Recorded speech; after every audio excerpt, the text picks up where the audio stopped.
Hello, and welcome to the latest episode of Let's Make Work Happen. I'm Jennifer Connell, Vice President of Advisory Services at Weichert Workforce Mobility, and today I'm proud to be joined by my guest, Lori Prokash, Director of Global Mobility and Immigration at Elanco. Hi, Lori. Hi, Jennifer. It's great to be here.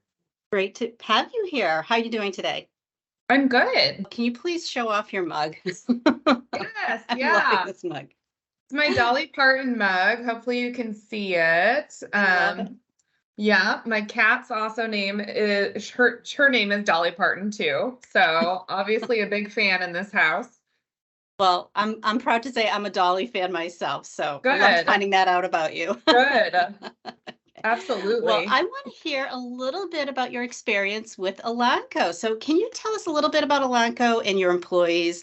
I really want to hear about what kind of talent and the mindset of a colleague at Elanco has.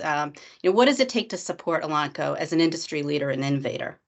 Yeah, absolutely. So Elanco is an animal pharmaceutical company. So we support farm animals and then also what we refer to as companion animals, so dogs and cats. And we were part of Eli Lilly for years and years and years. And we spun off in 2018 into our own company. And in 2019, we actually acquired Bayer Animal Health. So we basically spun off our parent company and then immediately doubled in size by acquiring Bayer Animal Health. And for us internally, we use mobility as a talent development tool, a talent attraction tool, and then really to fill critical skills gaps that we might have. We're in over 55 countries. We service even more. I think we service up to 90 countries, but we have physical offices or manufacturing sites in 55 different countries. And so we really focus on most of the individuals that we end up moving have some sort of STEM degree. So it's our engineer population, researchers, scientists, site heads, and then a lot of our manufacturing folks. So like our directors of manufacturing and supply chain, we tend to move those individuals around based on product launches and new products and things like that.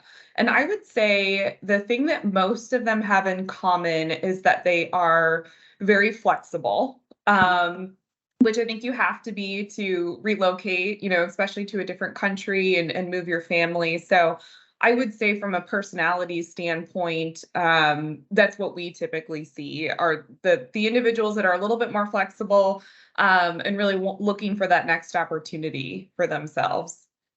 Yeah, they have to be flexible, but they sound like that they have to be it's a very unique skill set. They have to be very specialized set of skills that they have. You're looking out for a niche set of employees, the highly talented, specialized set of skill set.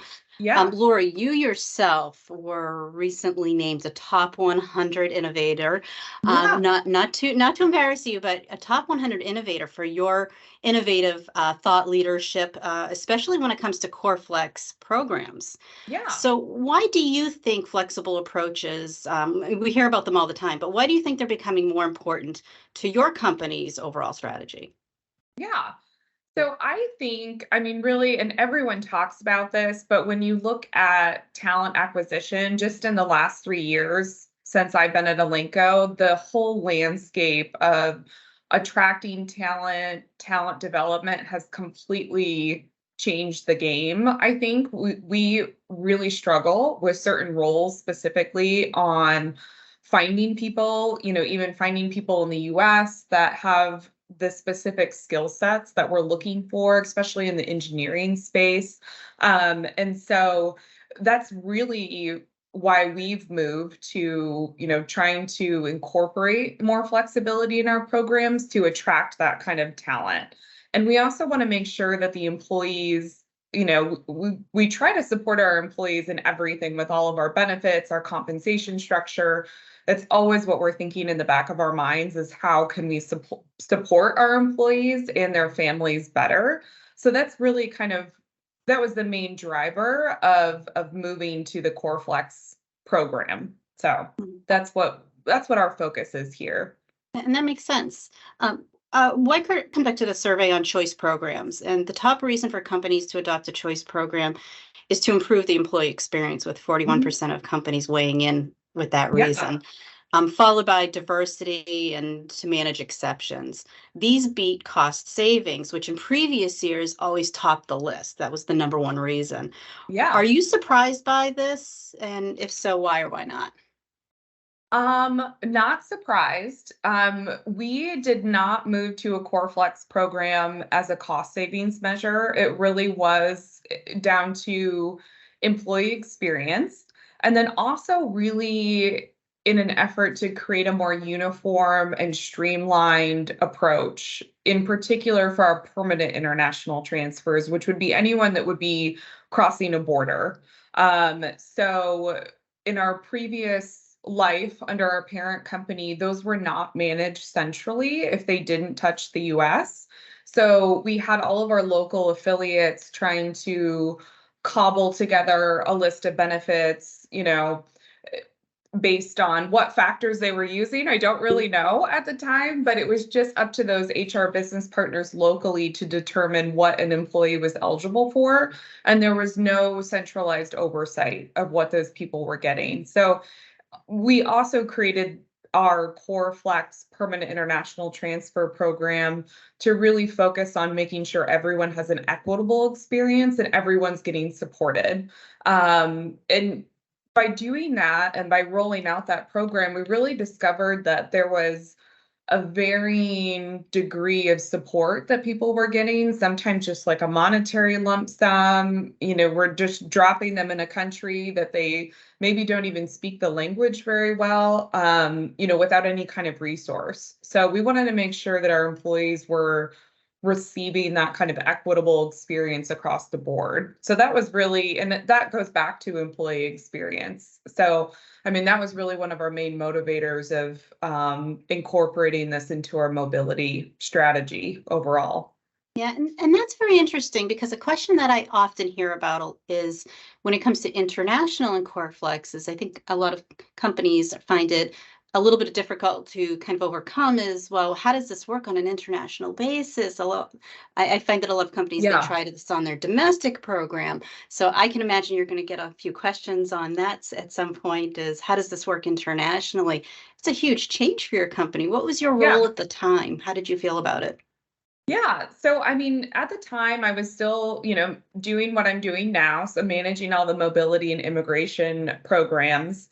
And for us, it made sense for the permanent international population for us to focus on that for the Core Flex, again, because we weren't managing it centrally. And that was the only mobility program we weren't managing from our headquarters in the US. So, we really didn't have an understanding of what was happening for those employees that were crossing borders.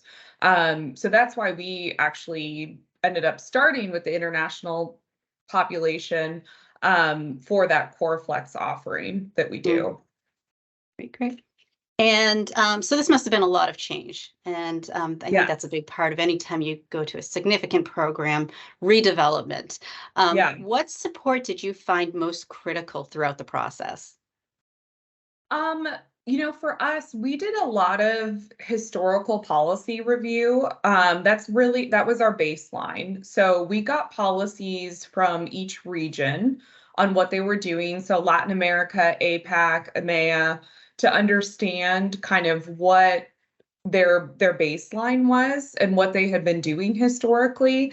And there really were, fortunately for us, there were a lot of similarities that we found in doing that. There were certain benefits that they were trying to offer, each person that was relocating. There were some that some policies had and some other ones didn't. So that's really how we formulated the Core Flex. Was by doing that kind of historical policy review to see what had been happening. And then also we did benchmarking in conjunction with Weicker to determine, what are other companies offering in the permanent international transfer space. And so really that's kind of how we first formulated our first go round with the Core Flex program. And then I will say that we tried to keep ourselves open to feedback. So we held regular sessions with HR business partners, with business leaders to understand what was working and what was not. And then kept ourselves open to the possibility that we might need to make some changes because, this is a new policy. How are employees feeling about it? How are they being supported? And we actually just in the past couple months added destination services to the core list. So we moved it off the flex list, moved it onto the core list because we really just were finding that obviously DSP I think is very important, especially for permanent international transfers. But the decision was made at the time to not include that in the core. And we really found that that was a gap. So we decided as a company that we're going to move forward with moving that to the core side so that everyone has that on the ground support. So, really, I think that's key in developing a new policy or procedures to keep yourself open to feedback and what's happening with the employees. Yeah, and I think I agree with you because that's part of that kind of that 360 and getting all of that meaningful data. Mm-hmm. It's the benchmarking, but it's that voice of the customer. It's Yes. getting the stakeholder feedback plus the employee feedback, Yeah, right? And then absolutely. determining what you as a company determines what those success factors are.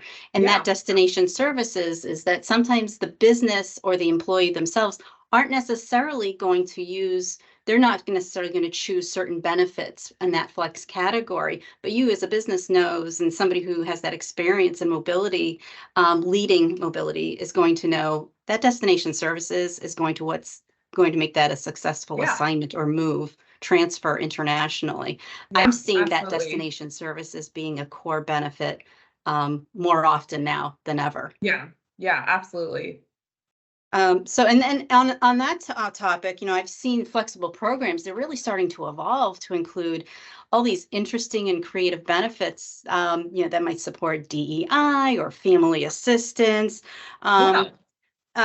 non-traditional families, even pet care, which, really goes to the heart and soul of Yeah, Elanco. absolutely. Um, Certainly. Is there anything that you can share, maybe even some stories or benefits, in your new program, something that might have helped a specific employee that that wouldn't have been as easy with your former traditional program? Yeah. Yeah. So we actually worked with our D&I group on making sure our policy language was as inclusive as possible. And we really focused that on the non-traditional family. And how I bucket that is, we have LGBTQ employees that have that sort of family makeup, and we wanted to make sure that the language was reflective of that. And also that, there are certain countries, especially from an immigration standpoint, where that can be a challenge or a barrier, based on the country that they're going to. So we wanted to make sure our language was inclusive, that we will support those employees, however possible to make sure that their relocation works. And we've had to do some very unique visa types for spouses of employees, of same-sex couples, especially in the APAC region. So, we see that a lot. And, kind of going back to the non-traditional families, we support dependent parents as well. So we try to make sure that that's included as well. So if you're caring for a loved one and they live with you, but maybe not a dependent child, that person is included in our policy language. So that person's going to be, your parent is going to be moving with you. And of course, going back to the pet conversation, we include pet transit in all of our relocation policies, not just our permanent international transfer policy. So, and that even goes down to our short-term assignment policy. So we include a pet transit for even our short-term assignments that are, people going for 6 months to a year to their destination location, because really going back to our core values and our culture of our company, we strongly believe in the human animal bond, and that pet is a part of your family. So we want to make sure that we reflect that in our policies and how we support employees and their whole family, not just the people, but the pets too. Excellent. Oh, well, I bet that matters a lot to Dolly Parton, your cat. Yeah, it does. It does. Excellent. Well, I can tell that that you truly are an innovator. That award really matters, and I'm glad you were recognized for that. Yeah. The work that you've done with Elanco absolutely shines. So thank you for your time, but I can't let you go because I have one last question. It's the last Sure. question we always want to sign off with everybody, and that is for you, Lori. How do you make work happen? Yeah. So I would say, I think a lot of times mobility at, the corporate level, it's just one person doing everything. I think that happens a lot there. We've got huge corporations that have huge mobility companies and huge mobility departments, but I think a lot of times it falls to one person where maybe it's not even their full-time role. I've seen that a lot in my past. And I would say, I make work happen in partnership with others. So internally, that's our HR business partners, that's the business leaders who are needing that support and moving their employees. And externally, it's working with our vendors like Weichert and our tax providers, our immigration providers, and making sure we really are delivering a seamless experience to the employees. So I mean, I think that's really how we make work happen. Great. Well, thank you so much for your time, Lori, and Yeah, looking forward to absolutely. continuing the conversation with you.